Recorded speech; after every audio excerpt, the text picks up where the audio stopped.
How many times have you watched your goal back? A lot, to be fair. I'm not going to hide it. After we went out, I went back to the hotel, watched it back yesterday. People keep sending me like different background music to the goals and that, so it's unbelievable. What's your favourite? I've seen Titanic. Titanic's a good one. Oasis was a good one. Linger, I like the Linger one as well, so there's a few. Is that the beauty of when you do something like that? Nowadays, I know you've played in the modern era anyway, but not only do you need to watch the TV coverage, you need to watch it from the stands, from behind the goal. You almost can't get enough of it. Do you even do that, being the person that's at the centre of it? For an occasion like that, it's unbelievable. I mean, I've seen different angles for people in the stadium just recording it, and see when you just see the reaction and what it means to people, it's honestly unbelievable. Like, I'll do well to score a more important goal than that in my life, so it's amazing. Has the magnitude of that goal reached you yet? Because you joked on the night that it might even have been the third best goal of the night, but it probably was the one that won it and got Scotland to the World Cup. It was a really important goal. It's just when I see the fans' reactions, and I see for different pubs and whatever it is, wherever people's watched it in houses, and as we were saying earlier, like the call we had last night as well, when you hear these stories, like, you realise how much it means to people and how much the national team brings everyone together in the country. So just to be a part of that, like a small part of that, is amazing. What does it feel like to watch that back versus when you're in the moment? Do you know what's going on in the moment? Can you take it in? Is that why it's important to see it back?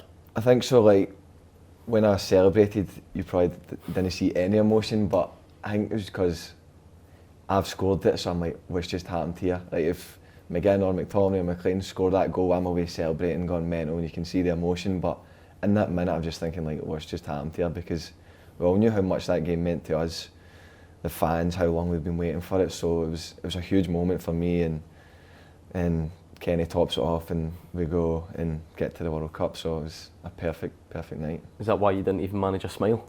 Aye, exactly. So it was like, I've said it after the game as well, it felt like too good to be true that I've just scored a goal of such magnitude in a game like that. But obviously my emotions that's incredible, man. I'm so proud, so happy. Not just the fact that I scored, just the fact that we'd done it as a team and we got there, and it was a hard campaign, a hard group, and we dug in deep, and there was probably some games we would never played that well, but we got the result. And I think when you're qualifying and it's been so long, that's all people are going to remember, and that's all people care about now. So, is it only in the days that follow you learn what it means to everybody and means to the country? Because I suppose right in that moment that doesn't hit you. I take it you've realised that now. I think it'll be more as if I'm like just kicking about and people are coming up to me and telling me or saying stuff. It's that, but like yesterday I was just in the house chilling, and I went on my phone for a bit, but also tried to stay away from it. So it's more when you see people, and even when I come back in here today, like, people are delighted for you, buzzing for you, and it's a nice feeling. I believe the Prime Minister mentioned you as well. I've seen it on TikTok, and that's how far it goes though. Like, it reaches everywhere.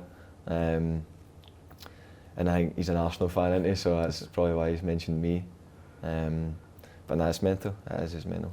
When we spoke to you after the game, you're trying to catch up with family and then all that sort of stuff. Have you the chance to do that now? Is that what makes these moments special? How has everyone else that's close to you received it? I phoned my family yesterday and just spoke to them like 10 minutes just to say like what a night basically, and how they're feeling, how I'm feeling, and like, obviously they're so proud and so happy for me.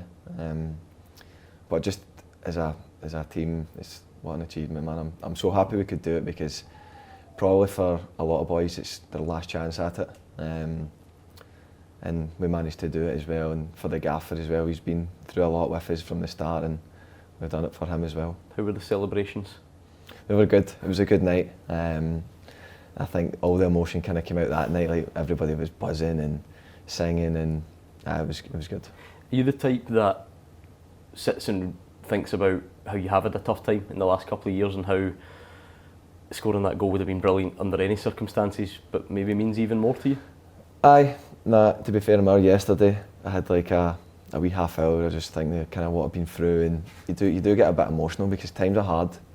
Like when you're going through injuries, when people are hammering you, and you're trying your best and you know you're only, like that's all you can do, you're trying your best, and sometimes it's not good enough. But if you keep going and keep working hard, things are going to turn, and that's all you can do. And when I'm playing my best football, people say, well, what do you do? And I say, I'm just working my hardest.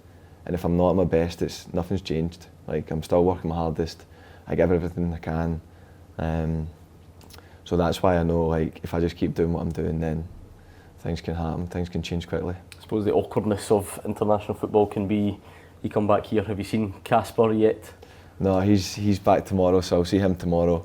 But he actually sent me a lovely text after the game, like within the hour or so. He texted me and Ralston, so it just shows you the professional that he is as well. Yeah, how nice is that? Because that, for all the joy Scotland experienced, Denmark were on the other side of it. No, exactly.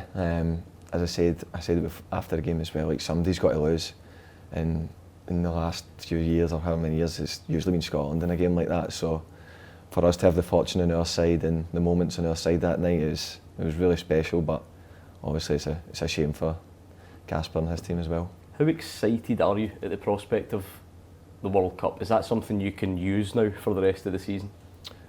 Yeah, but I've got motivation, of course, here at Celtic is to win as well, and we've got plenty of big games and a cup final coming up. But of course, yeah, it's a massive thing that people will be looking for at the end of the season. But before then, there's actually even another camp in March. But before that, there's probably 30 games before March. So there's a lot to focus on in the now before thinking too far ahead.